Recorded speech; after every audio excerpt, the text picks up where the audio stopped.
Okay, so today's cleaning day. I got my social security, or in this particular case, pension today, and I've been cleaning on and off for like 3 hours now. This could be done in 15 minutes of brisk work, but I ain't feeling that shit. So I've managed to pick up almost all the individual pieces of trash and put them in trash bags and brush all the surfaces, but I haven't washed all the surfaces and the floor and the kitchen and the toilet sink. But many things I have done. And the inspection will be at some point today, but I have no idea when, so I'll throw my hands in the air. Paying back all my debts except one that is to be due on 7th of 4th. So in 2 weeks. I'm looking good with my debts right now, and I'm not seeing a problem.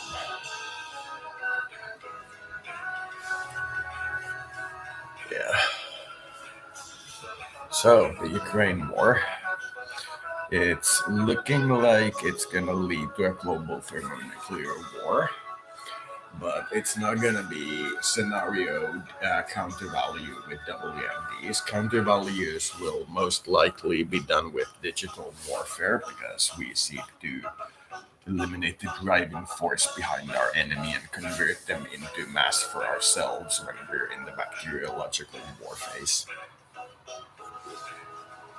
which is what all war begins as. And I'm predicting field exchange in the line of conflict that freezes the supply and other routes in the combat zone to such an extent that the combat will become static and then the exchange dies down. There might also be attempts here and there at decapitation strikes, but they are most often not successful. So they are not attempted much. Here and there might be an exchange in cities, but it is unlikely to be very large. But ground warfare will be large. So in terms of whether or not your city gets hit by a Hiroshima or it gets hit by a night bombing raid of 1,000 bombers dropping incendiary bombs, it makes very little difference to you. That level of war crime is done openly. Now the situation seems to be that Russia is leaning towards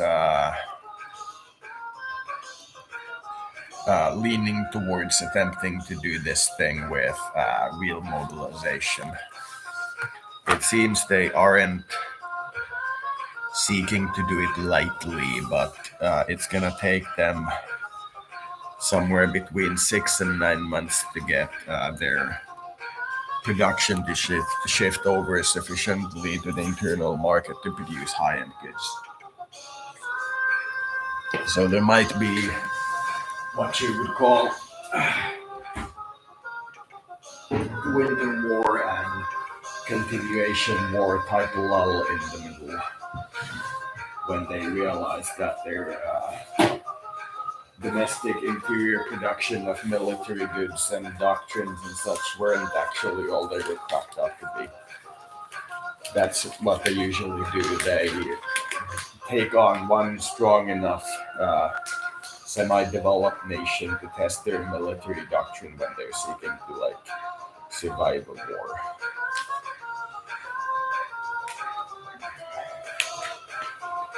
And the last time when it was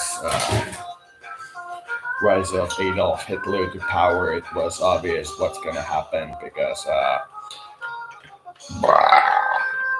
he wrote the Mein Kampf in prison, and it was obvious in it, if you read it, that he will attack the Soviet Union. So when it was becoming clear that they were going to attack the Russians started a build-up, and they had 10 years because it took him 10 years from the ascendancy to power to actually attack Russia, or like I said, writing the book to attack Russia. So it enabled the Russians to build up. Here it is, the FNAC document, the Project for a New American Century document. It is by the leading Western thinkers, where they openly say that they will do certain things to influence the entire planet, whether or not anybody agrees with them or not. I know it sounds like a conspiracy, but that's you guys. And that's what the East is looking at. Because the West has been following the guideline that they laid out. It calls for color revolutions in Eastern Europe, Syria, Libya, and it calls for the conquest of Iraq and possibly landing in Afghanistan. It was written before 2001. It says these plans cannot come to fruition unless there is a catalyzing event which forces the US into an expansionist military policy, which happened in 2011 or 2001. So we're looking at it like, has there been a military coup in the West? That's what we're looking at from over here. That's why decapitation strikes may or may not be tried in small amounts, but they will not likely be done in large amounts. Neither side wants to eliminate the other side's population in that way.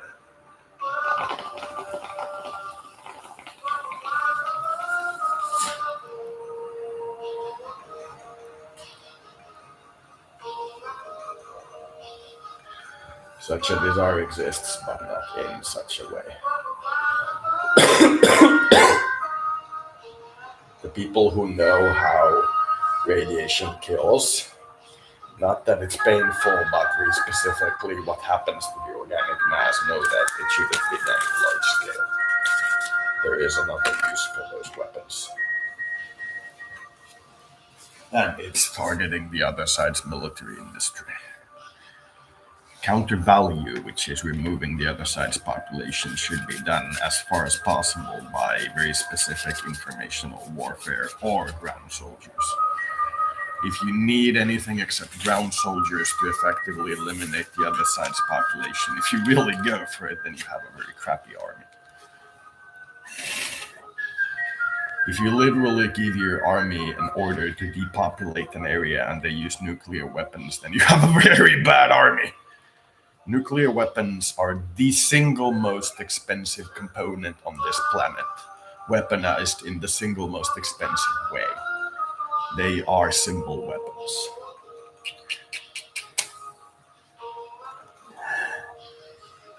They are unrivaled in their destructive power as well as their inability to facilitate that destructive power to an outcome.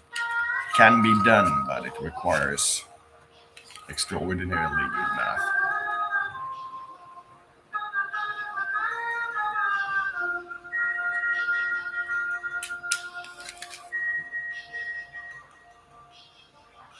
Usually nuclear weapons harm yourself.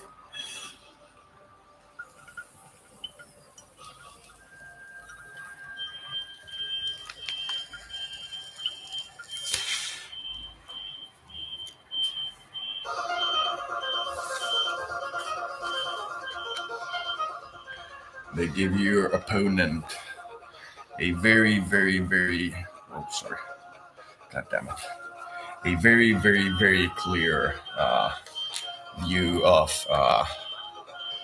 how your anger can be avoided. That is what nuclear weapons do. They teach your opponent in exquisite detail on how to avoid you.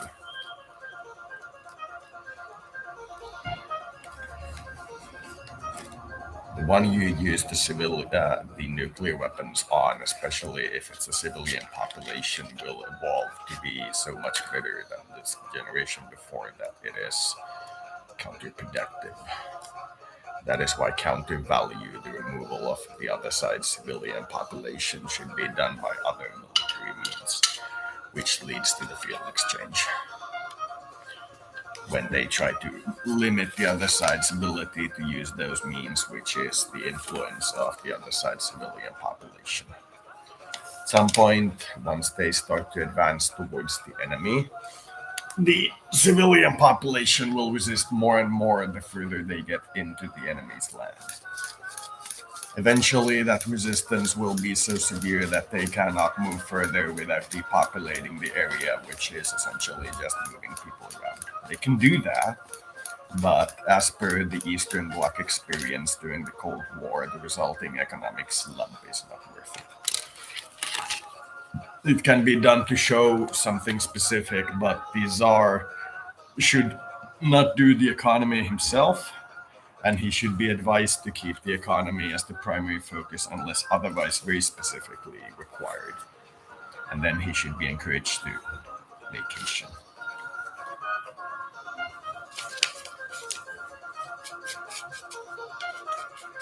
When it comes to actually like making laws, the Tsar should be always consulted. The guy who actually lives with those laws. And the law should be like this and this. Then we look at the Tsar, see how its life goes with those laws. Then we go like, is that good? Okay, apply. And so on. The peer review extraordinaire.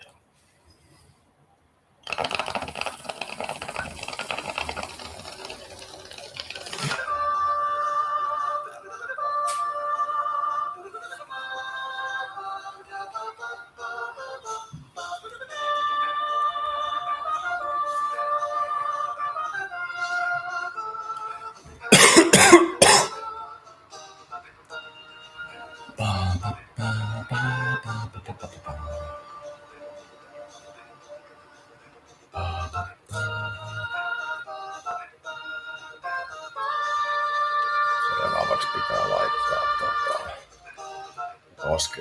oskikseen pestälattiat. Siihen mä kaadan noin loput tosta pesuaineesta hämpäriin. Mä vepäsen nää kaikki pöydät tästä tonne suuntaan ja jätän tonne sen tuolle.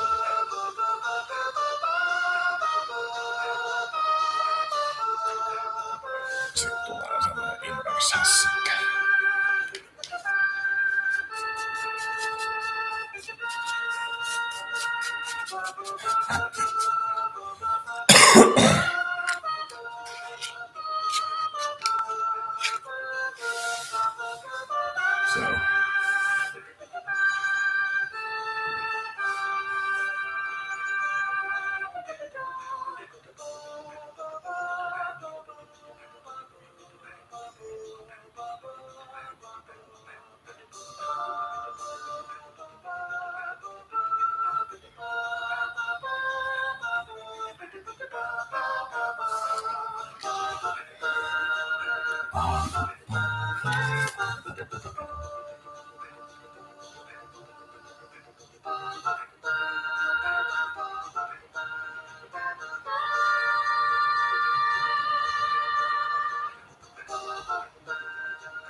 So that's my prediction. Either side can at any point surrender if they want. Seems unlikely. Both sides perceive themselves as the one being attacked. That indicates that neither side is actually having anything to do with the conflict.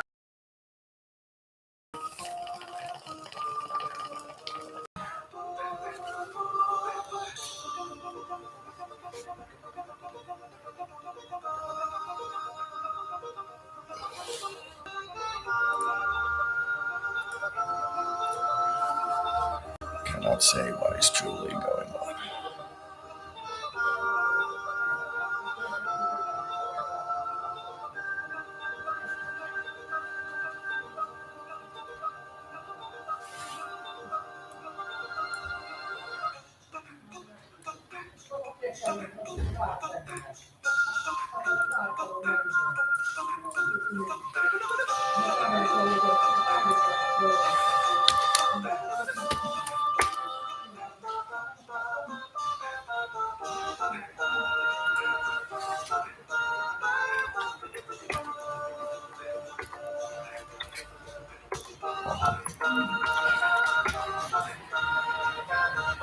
Three fingers, two toes, actually, that's the Korean warning. It's looking like might escalate.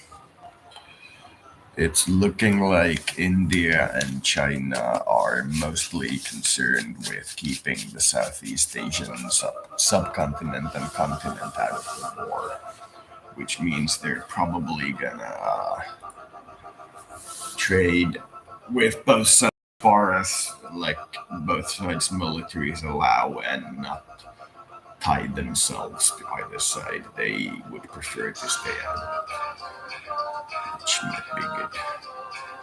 Africa and South America have been not trying to stay out of it, but just trying to stay quiet of it. There isn't like much they have said that I had noted, but they have remarked certain things about the con side's point of view, which is not either side in this conflict. And it looks like we are not gonna see a lot of city strikes, but we are gonna see city strikes. We are also gonna see attempts at decapitation strikes, but it becomes very quickly obvious how the ego works and why decapitation strikes don't work. It becomes quickly obvious, and therefore the conflict becomes visceral because you cannot just remove your enemy, you have to remove the thing supporting your enemy. And I predict there might be field exchange in the general battle line in the upcoming future, but those field exchanges will mostly be designed to take down the other side's supply abilities to the front to reduce the ability of the front to actually do its duty of removing the enemy population from the area. So I predict field exchanges will be small. There will be very little counter value with nuclear weapons. Counter value will be done by hacking. So there will be things like disruptions in the electrical grid, which cause more civilian fatalities than attempting to use your nuclear force to strike their civilian cities, because both sides have an absolutely glorious anti-ballistic missile capability that is unreported. It isn't sufficient to preserve themselves in a full counter-value exchange, but that I predict to be unlikely.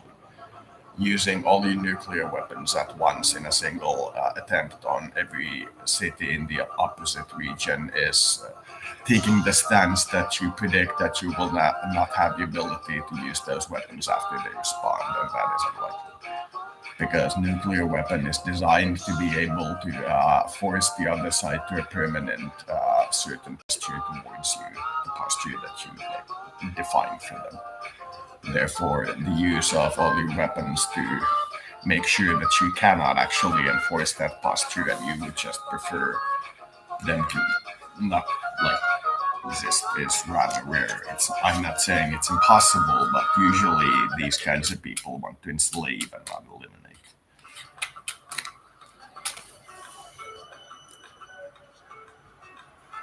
It is smart to preserve a nuclear force even if you cannot build it.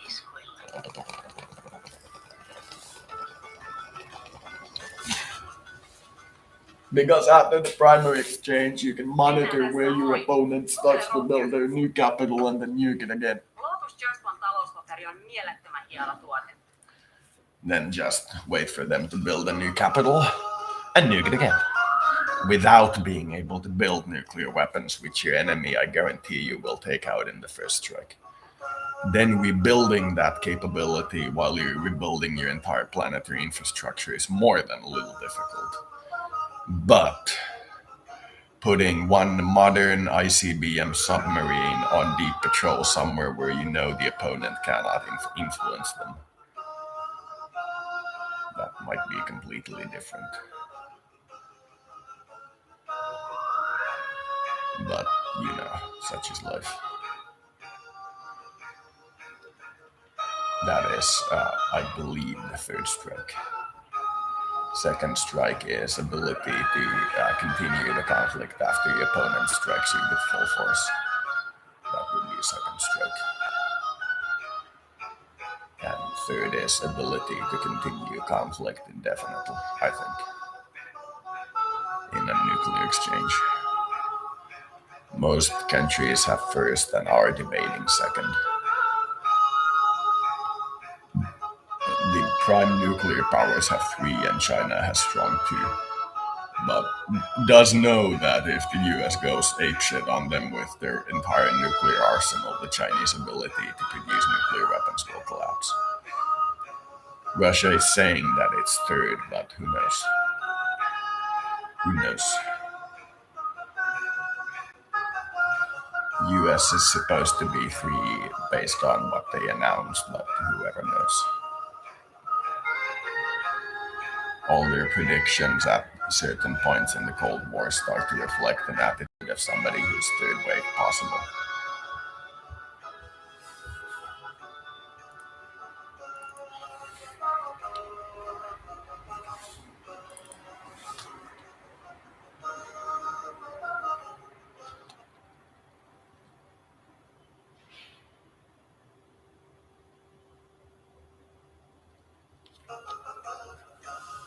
I'm gonna have to start washing the surfaces soon, but I'm taking a 5-minute breather.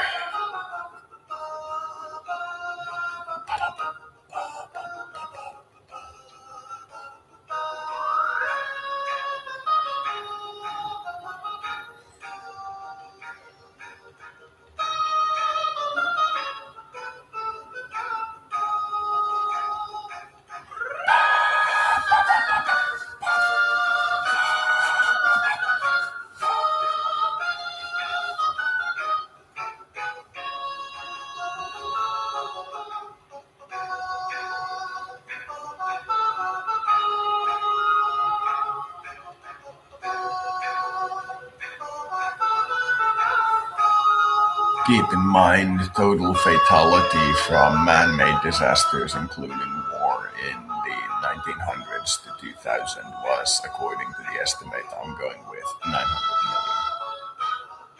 million. If we get to less than 200 million total for the next, or rather remaining 80 or 78 years, then we'll be doing fine.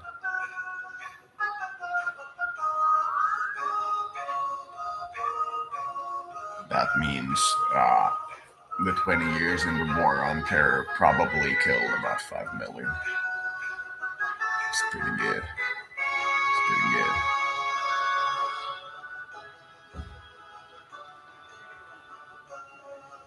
We're still going in the right direction, but not very well. We definitely could be doing better.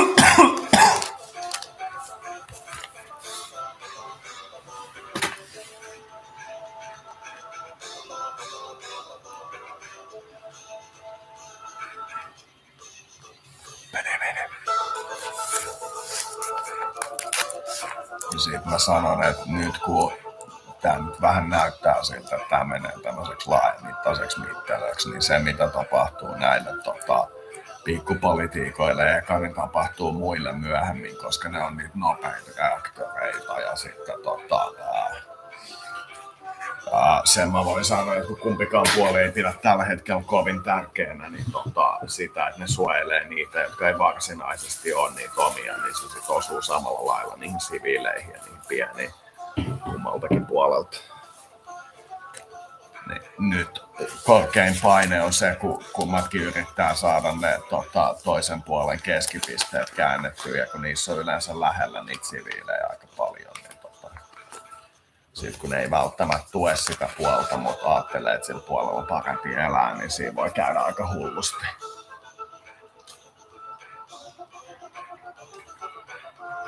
Me voidaan alkaa puhua siitä siviiliväestön mobilisoitumisesta.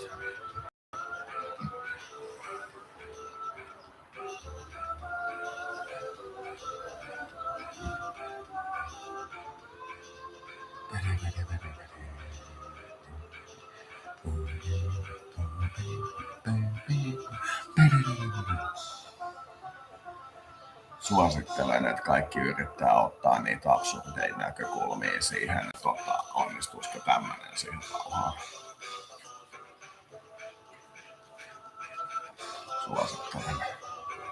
Tää näyttää aika huonolta sit, jos tää vetää semmoiseksi, että tästä tulee globaali sota.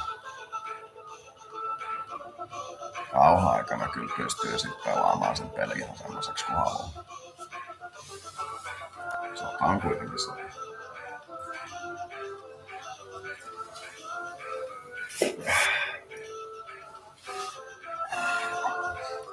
Mä katselen tällä hetkellä varovasti Kanadan mallia.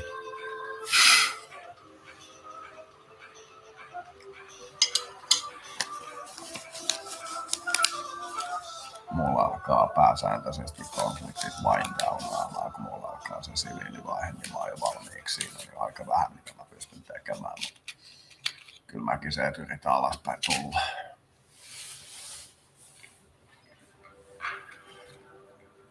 Kohta pitäisi mopata lattiat. Pölyhane tonne, toi pöydälle. Se mikä heittänyt noin 20 uuden muovipussin. Koska tästä tulee kuitenkin vielä vähän. Sitten vaatteet tonne kulmaan kansaan. Ei viitti alkaa laittaa mihinkään kaappeihin. Sitten kun on kaikki pöydät lakastu, niin sitten enää tiskialtaa sen pesuainetta ja kaikki astiot sinne ja tiski alla sen täyteen ja sitten mahdottaa sen pesuaineen ja sanoo, että altaat on likoamassa. Tai astiot on likoamassa. Niin se on hyvä. Sitten pitäisi jaksaa vielä tehdä vessa. Harvemmin tarkistaa, mutta se pitää tehdä kuitenkin, kun se ei vedä sen alla sen näin, se pitää avata. Aspiriini on kuulemma vitun hyvä itse asiassa allastukkoihin, ja mä oon kuullut. Kuulemma toimii ihan hyvin. Mistä tästä koskaan tiedät, vois kokeilla. Sen mä tiedän, että se pitää olla sitä asetyylisalisyylihappoa ilmeisesti, eikä mitään muuta, mutta kaipa sen sitten näkee. Jos se on semmoinen, että se sitten niinku hapottaa verisuonien sisäpuolelta ne klimpit, mitä niissä reunoissa on pois, sen takia se toimii niihin sydänkohtauksiinkin. Niin se voisi olla ihan järkevä. Se voisi olla just semmoinen, että jos sitä vetää ihan pienen dosin päivässä, niin selviytymismahdollisuudet nousee. Kun se on mun mielestä lääketieteessä aika tärkeää, että etittäisiin niitä, että mitkä aineet on semmoisia, että jos niitä vetää pienen annoksen päivässä, niin elinjäänotus nousee, kun ne perustaudit tulee. Niistä voisi alkaa puhumaan, että tekisi semmoisen konsentraatin, jossa on kaikki niitä semmoinen normaali ihmisen annos, että se alkaisi päivässä. Se olisi mun mielestä semmoisesta voisi alkaa puhua. Katsoo sitten, että mikä se vaikuttaa.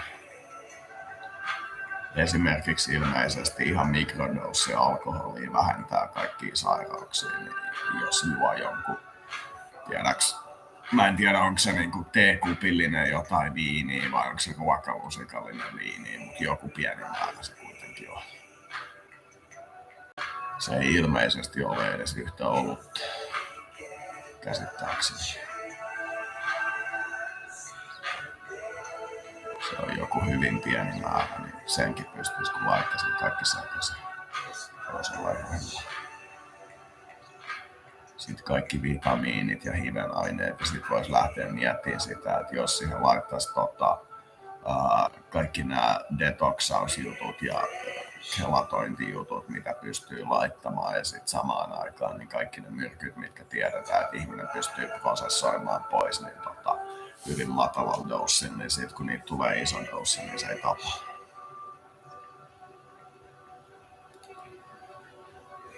Ja siitä tulisi semmoinen, että sitä niin kuin pystyy vetämään. Sitten tulisi kaikki toleranssit samaan aikaan kaikille niin kuin myrkyille ja tämmöisille. Kun esimerkiksi maksan kykyy prosessoida kaikki atomiset aineet, niin pystyy nostamaan ihan vitusti sitä, vaikka just gelatointi on ja kaikki raskasneutroinit ja kaikki. Ja pystyy kaikki prosessoimaan pihalle, jos opettelee kunnolla, että miten se kemia toimii. Mikä bindaantuu mihinkäkin ja miten maksa bindaan ne sitten munuaisten kautta pihalle. Joskus se menee rakon läpi ja joskus se menee suoniston läpi. Se riippuu siitä, että mitä sitä metallia tai kemikaalia, mikä ottaa sen pois sitä bindausagenttia. Se riippuu siitä.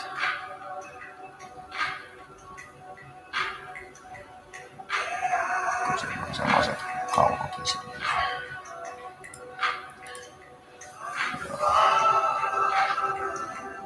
Joo, voisi lähteä siivoamasta lattia.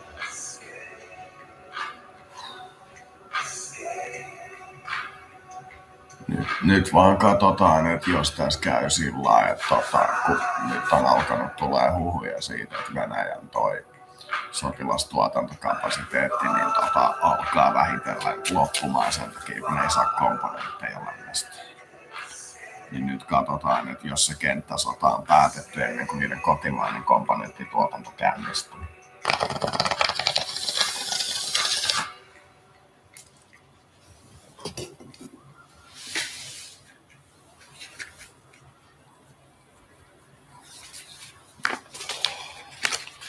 Sitten jos ne saa sen kotimaisen komponenttituotantonsa ja sitten sen reservin mobilisaation käyntiin, niin sitten siitä tulee semmoinen konflikti, että siinä ei kukaan osaa sanoa, että kuka voittaa.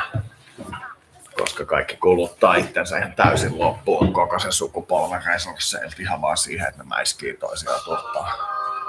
Sitten se jälkimaailma voi olla just semmoinen, että virallisesti länsiliittoutuneet voittaa ja sitten kun sä katsot, että mitä arvoja ne seuraa, niin on ehkä natseja. Tulee semmoinen, niin kuin, että ihan sama kuka sen voittaa, kaikki saa kaikki ja kukaan ei saa mitään.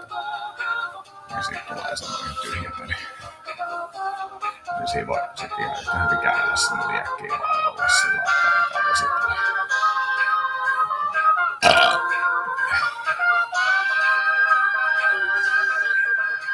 Se on nyt pitäisi toivoa, että se tulisi jonkin sortin ratkaisu ennen kuin siinä vaiheessa, kun kaikki tajuu, kuinka kalliiksi se muuttuu. Kyllä se vähän epätoivoisena, mutta ihan mahdollisena. Kumpikaan puoli sieltä sotilasjohdon ei kentällä ole, että ei ole tajuamaan, kuinka paljon se sellaista liikkeessä lähtee käyttöön. Jota vähän niin kuin fundiiteiksi kutsutaan. Mun mielestä voi kutsua ihan tandiiteiksi. Kuuntelee sen pensaasta, kun ne ei pidä kummastakaan puolesta.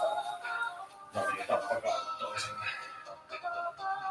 Ei pidä kummastakaan pätkääkään.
lääke, joka sopii valtauttamme aikuisille. Suomen ostetoi parasetamoli. Ai vittu. Ai vittu. Siinä teillä on taustamusa. Akapellaavaa äijää ja vikkaa soittamassa viulua. Puuttuu enää semmonen pikkunen vauvoihin pukeutunut vanha äijä, joka soittaa harppua, mutta eiks meillä ole se yksi vitun basisti? Vittu hohoi. Kyllä tästä vielä jotain saadaan nyt. Tehdään oikein kunnon enkelikuohon mällivet. Vittu hohoi. Kiehuu niin vitusti.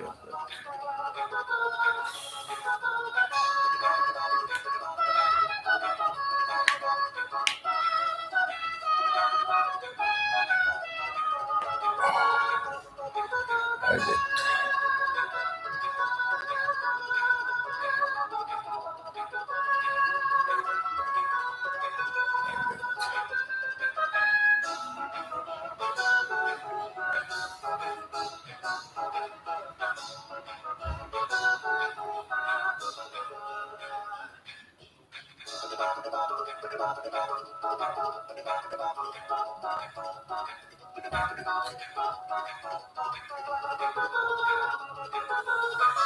Planeetalla on edelleenkin kova painovoima, vaikka se kattoisi mitään.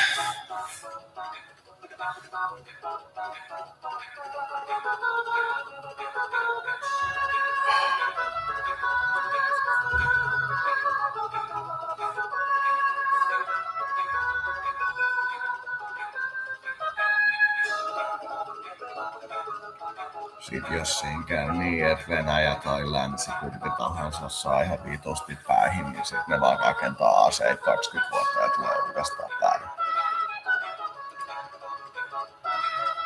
Ne vaan tekee sen, että ei ne niinku semmoiseen totaaliseen häviöön lähde.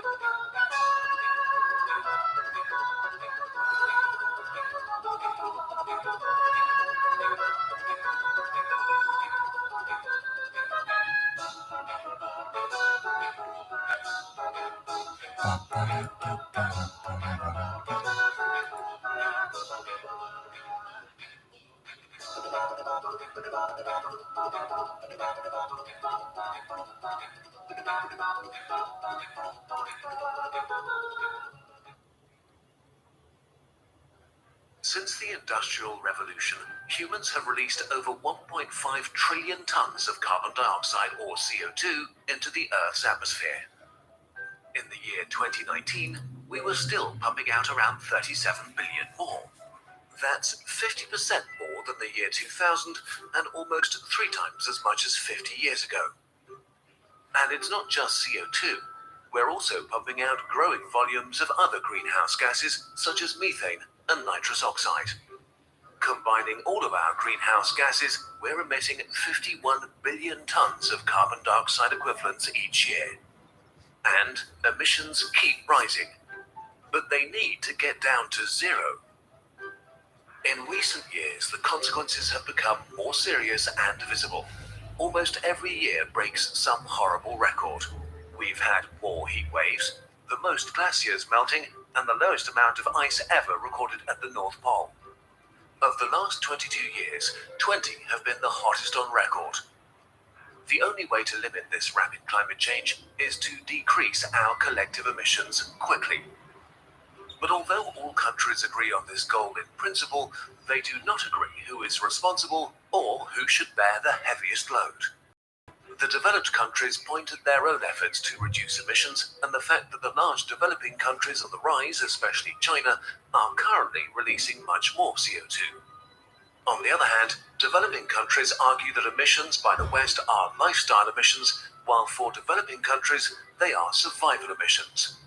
Others call rich countries hypocrites that got rich by polluting without restraint and now expect others not to industrialize and stay poor.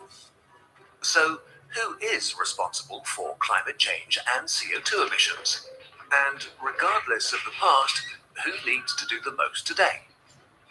In this video, we'll talk exclusively about nation states. We'll look at the fossil fuel industry in another video. Question 1 of 3. Which countries emit the most carbon dioxide today? In 2017, humans emitted about 36 billion tons of CO2. More than 50% came from Asia.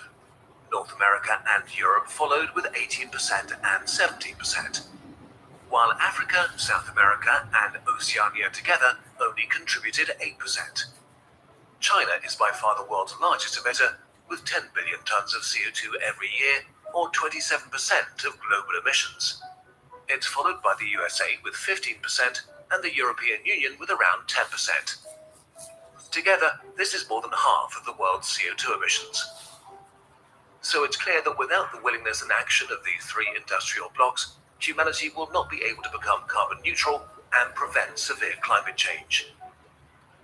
Next on our list is India at 7%, Russia at 5%, Japan at 3%, and Iran, Saudi Arabia, South Korea, and Canada all just short of 2%.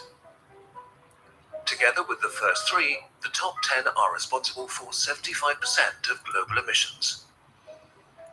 But if we only look at Ja.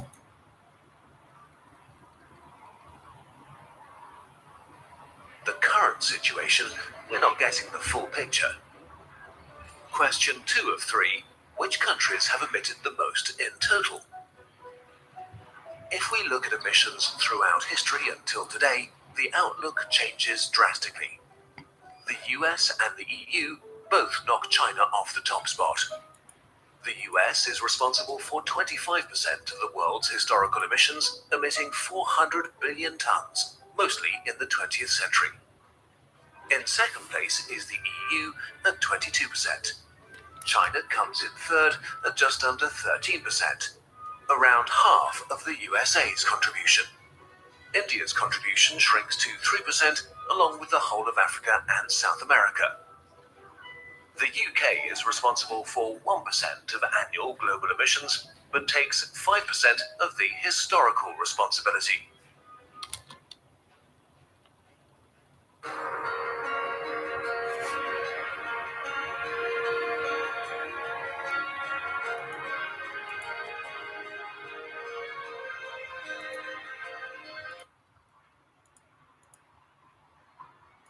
Germany, producing 2% of emissions per year today, has contributed almost 6%, as much as the whole of Africa and South America combined. So the narrative that rapid climate change is really the responsibility of the developing world is hard to defend if facts matter to you. But this is still not the whole story, because focusing on countries mixes two things: population numbers and total emissions. If a country has more people in general, its emissions are of course higher. Things look very different if we look at individuals like you, dear viewer. Question 3 of 3. Which countries emit the most carbon dioxide per person? The average human is responsible for around 5 tons of CO2 each year, but averages can be misleading. The countries with the largest CO2 emissions per person are some of the world's major oil and gas producers.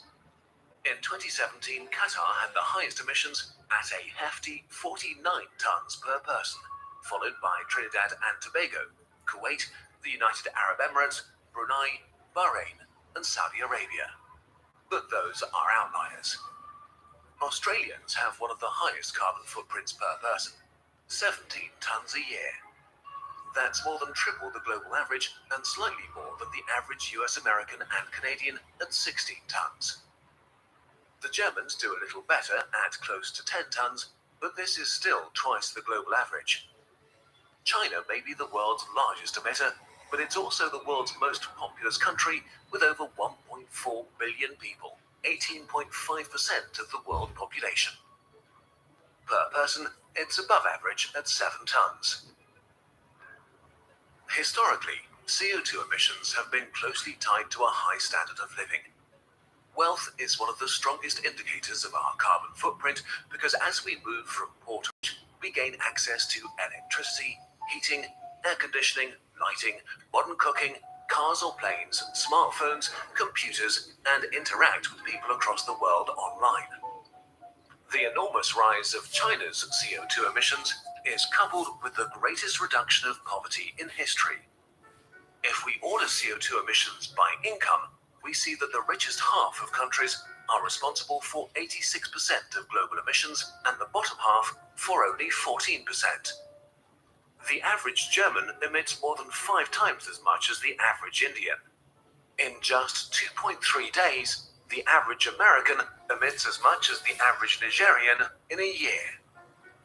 And not only that, the harsh reality is that it's the countries that contribute least to the problem that stand to lose the most from rapid climate change. The developing world will be hit the hardest. The consequences could be food insecurity, conflicts over resources, harsher and more frequent natural disasters, and large climate refugee movements. Question 4 of 3. So who should take responsibility? Many of today's richest countries are in a convenient position. They have become rich over centuries of fossil fuel burning and industrial production. They have a large historical footprint, and their wealth means they still emit a lot per person. But their country's annual emissions are now dwarfed by other countries because the giant that is China is finally catching up, and other giants like India are on their way. Many Germans, for example, wonder how, if Germany only accounts for 2% of yearly emissions, it can have a meaningful impact on reducing emissions. The answer is simple. For one, the richest countries have the resources, highly educated workforces, and technology to develop low-cost, low-carbon solutions and spread them around the world. If we don't want poorer countries to become as fossil fuel dependent as we are, we need low-carbon technology to be cheap and available. And we're getting there. The cost of renewables is falling quickly, and a variety of solutions are on the horizon for many different sectors. But it needs to happen much faster. If the rich countries of the West decide to seriously tackle rapid climate change, the rest of the world would follow, because it has no choice. Just like when the European Union enforced energy efficiency standards for technology, the rest of the world adopted them too, because they wanted to be able to continue trading with the bloc. Still, this doesn't absolve others of their responsibility.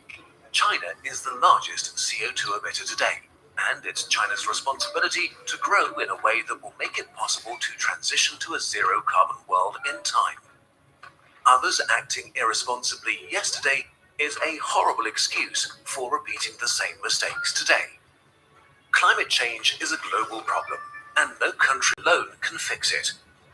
Working out who's responsible is not as simple as it seems, and in a way it's a daft question, but one that has plagued international politics for decades. In the end,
So a lot of the stuff on YouTube is copyrighted.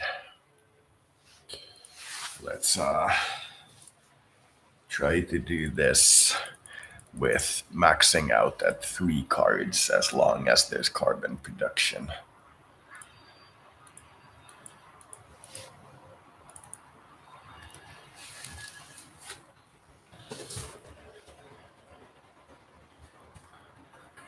Good.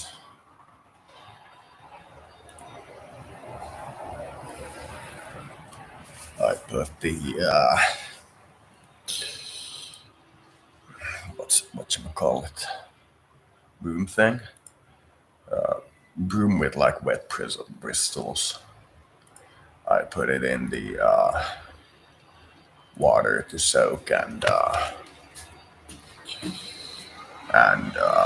because it's better to soak it thoroughly before you wash because it's gonna be dirty no matter where you keep it. And I'm gonna soon rinse out the water and then put some good detergent in it and sweep all the floors. And then I'm gonna wait again for like 10 minutes and then I'm gonna clean all the dishes. It's gonna be a lot of work cleaning all the dishes. That's hoping I have enough soap, which I actually don't. So just gonna soak the dishes. So we're gonna try this with 3 cards and Ecophonetic.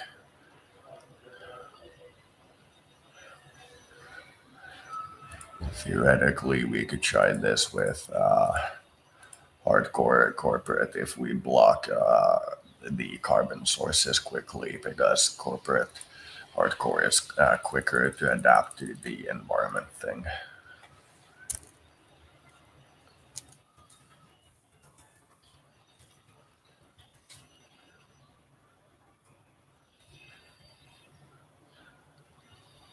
Skibbity doo.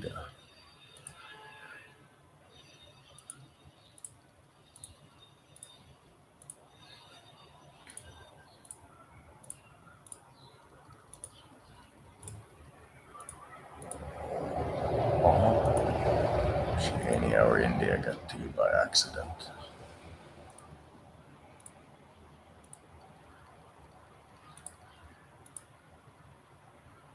Even this got to. But goddamn, a lot of them got to.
Organic farming vegetarian South Africa.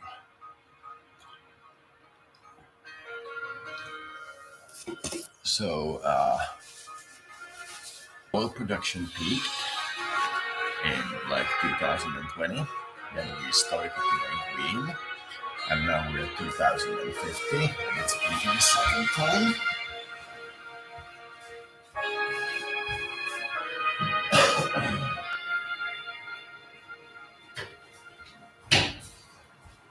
We are, for the first time, able to control it by going more green. That is reducing demand while still growing the economy. This time we might not be able to do it, but we will see. If we are not, then we will start to move away from that energy source as a total.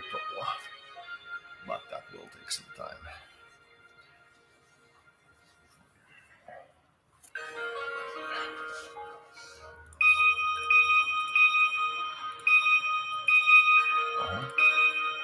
City. Funky.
SSCP. International Court Soviet. International Communist Signal. Cockback.